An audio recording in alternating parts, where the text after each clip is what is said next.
Well, welcome back to the channel, everybody. We're on the Farmall Super C. I've got some of the wiring done. Some of it hasn't been done, but I'm going to give you a rundown on the first little bit of it so that if you want to do your own wiring harness, you can do them for about $35, $40. Pretty reasonable. A lot better than 160 or so. Doesn't take much.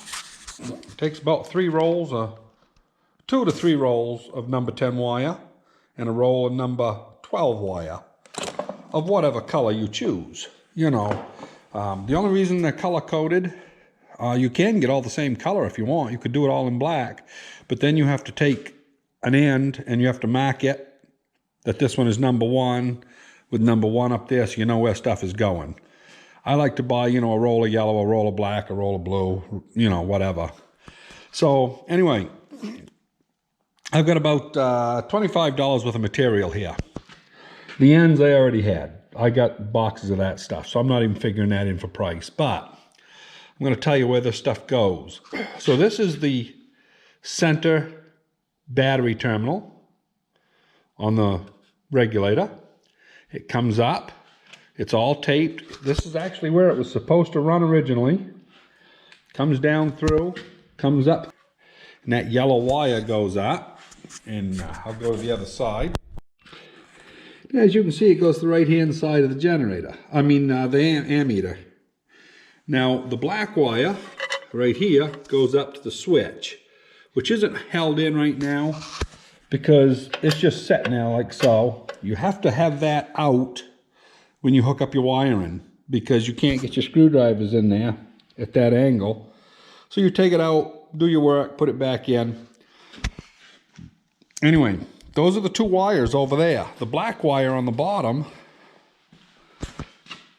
this actually goes to the one marked L. And that goes back to your switch. The top one, which is marked F for field, goes to this back one right here. There is an F somewhere marked on it, but I can't see it. And then this here is the one marked generator. And it goes to the front one, which is actually the armature, I believe. It's an A there. So this right here normally would be in the back. There's a bunch of stuff here, these mounts and everything that could chafe it. The original ones came out from underneath and they went up the back. But if you get this type of regulator, you may want to come off the front. It doesn't look as good, but I'm after functionality here, not a parade tractor. And be honest about it, 99% of the people won't know if that's right or wrong. These people that has to have everything perfect, just the way it came out of the factory. You're only fluffing the balls of 1% of the population or less. It's not really a big deal. So anyway, yeah, so that's all this side. The other side's pretty simple. You've got one wire, a color of your choosing, that needs to go to the negative of the coil. And that will come back. Here's the other end of the blue. That will go to the other side of the switch. This tractor has a regular distributor on it. It does not have a magneto. The magneto one, you still run this wire to the switch, except the switch is grounded. It's not fed with any power. A little bit different wiring. And then this wire here that's the red one, that one actually will go over to the other side of the ammeter and it's going to pick up the power right here on the starter. This flange right here being clean between the starter and the bell housing is extremely important on a 6-volt system. All of the grounding takes place right here. A lot of people, they just can't make these tractors turn over and they say, oh, got to go to 12 volt. If you got your shit done right and you got a good battery, there's no reason you need to change over to 12 volt. That's just a fallacy. And I'm a firm believer that a generator, if it had a generator on it, you leave it with a generator. I've never had a problem with generators. I think people that have problems with generators, usually it's a wiring issue. It's usually not the generator. Generators are pretty much bulletproof. This old generator here, I went through it and, you know, freshened it up the other day. There is a video on it somewhere. I don't remember what number it is, but it works good. You can see I adjusted it a little bit right here. Wasn't quite lined up with everything, but we got that corrected. So anyway, I'm going to go ahead. I'm going to put this connection on. Yeah, I can talk. And get this over to the ammeter. And, you know, it's funny, ammeter. It seems hard to say it. I always, my whole life, or most of my life, till I was up in my 20s, I always called it an amp meter. Because you're metering amps. But it's actually pronounced ammeter. It's A-M-M, you know. There's no P in it. But anyway, go figure that one out, huh? So anyway, we'll get these hooked up and get this one hooked up. And I'll be back and we'll start doing the stuff for the lights inside, and I'll explain that. This right here is how your stuff should look before you hook up your wiring. 6-volt systems, they're real finicky about having good connections. There's not a lot of voltage pressure there to push the current through. So make sure your stuff's clean. As long as it's clean and things are tight, you shouldn't have any problem with running 6-volt. Anyway, I'm going to finish hooking this up. I've got the other end in here all hooked up. You can see the red wire goes from the starter up to the other side of the ammeter. And I've got the blue wire hooked up to the other side of the switch. And I've got the switch installed. So, in is off. So, anyway, get this. This eventually will have a zip tie here. I'll take this zip tie off here in a little while when I run the thermostat wire back through. That's why it's just left there like that. But anyway, I'll continue hooking this stuff up.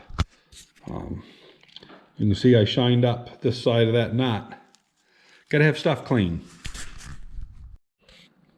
Okay, earlier there I showed a number.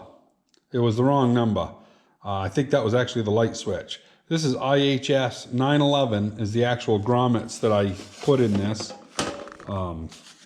This right here, it's actually meant to fit a Cub Lowboy and some other stuff. But it worked good in that box. But within a page or two here, and I don't know where it is, right here, there's some grommets that fit C's and Supers. And there's also another set of grommets somewheres in here that they say fits the amp box, which would be those front grommets. So there's several of them in here, but that's the one that I ordered. Was this IHS 911. They seem to fit. Like I say, they're tight on the outer ones, but they fit good. Yeah, so since I had the camera on last, we've got the thermostat in, got all this stuff tightened up, got it all run back through. I did have to take the starter back off. I spread this here and got the thermostat wire tucked right up in here. And I got it inside, and as you can see, everything's all done in there. Now, right now, I have to take the switch back out because I have to take off of the hot side of the switch when it's off. And I got to run a feeder over the amp. Not amp, but the fuse block to the fuse housing. And we're going to go ahead and power up that fuse that would go from the other side of the fuse over to the light switch. So I've got the 2 jumper wires all made. So now I just got to put them in. I'll get them in and I'll show you what it looks like when I get done. Okay, now you can see the black wire, this one right here, that goes from the switch over to that fuse, which I guess I'm washing it out with too much light. And then it comes off right here and goes around in a loop and comes up to the top right here of the light switch. And then the blue wire right here is actually the tail light, and the other wire is your headlights, which is the black wire. And that's all there is in there. It looks like a lot, but there's really not. It's just, you know, pretty simple wiring. And I got all this stuff all tucked up in good. So the only thing that I have left to do now is I've got to put the battery box in here, or the battery in. I don't have a battery box, but I'm going to put the battery in here. That's all there is to the wiring on one of these Super Cs. It's super simple. The only thing that's important if you're running a generator is this power feed actually goes to the negative, and then your positive goes to the points, which are ground, because you got to remember everything's positive ground, so the positive wants to be going towards the ground. And of course the battery has to be positive ground. And other than that, pretty simple. So I hope that might help somebody if you're trying to wire one of these. There's not much to it. I didn't get the back wire. I gotta undo the clamps. I got the wire all here. I just gotta undo the clamps and feed it back through. Because the old one, you know, you can see what condition this stuff was in. I mean, it's just crumbling right apart. That's 1950s wiring, and it's wore out. So anyway, don't hesitate to hit the like button or subscribe, either one, I'd appreciate it. And we will see you on the next one. Keep safe, everybody.